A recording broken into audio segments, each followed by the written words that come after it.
à construire. Merci madame. La parole est à monsieur Sylvain Berrios.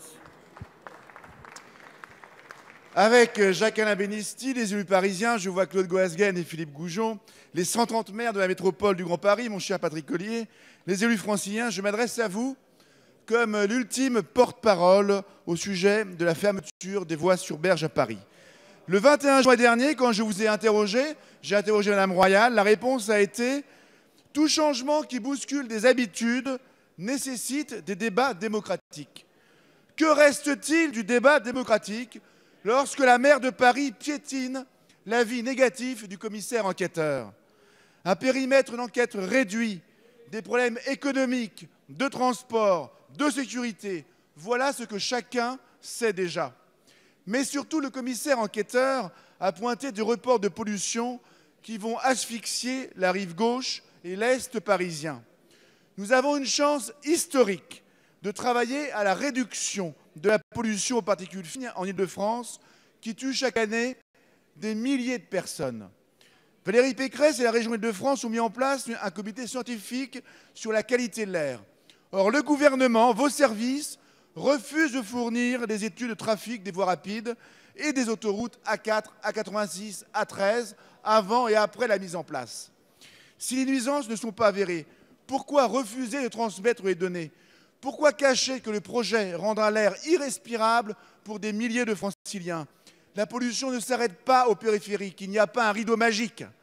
La santé d'un enfant de banlieue vaut celle d'un enfant parisien. La décision définitive revient au préfet de police qui est placé sous l'autorité du gouvernement.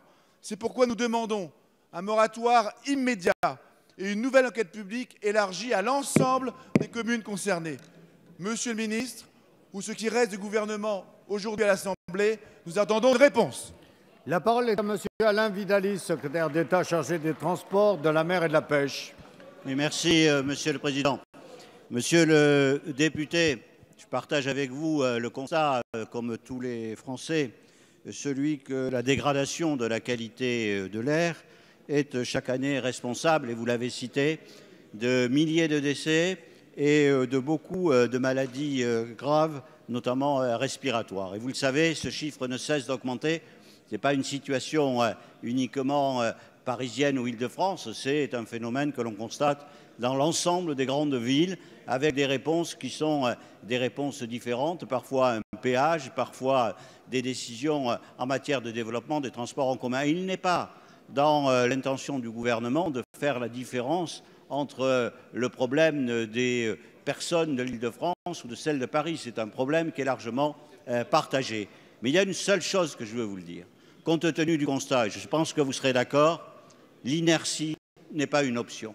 Nous ne pouvons pas continuer à ne rien faire ou à remettre en cause, parce qu'il y a des difficultés, immédiatement toute initiative qui répond à une question majeure de santé publique. Et donc, ce n'est pas une surprise, puisque ça a fait partie du débat démocratique.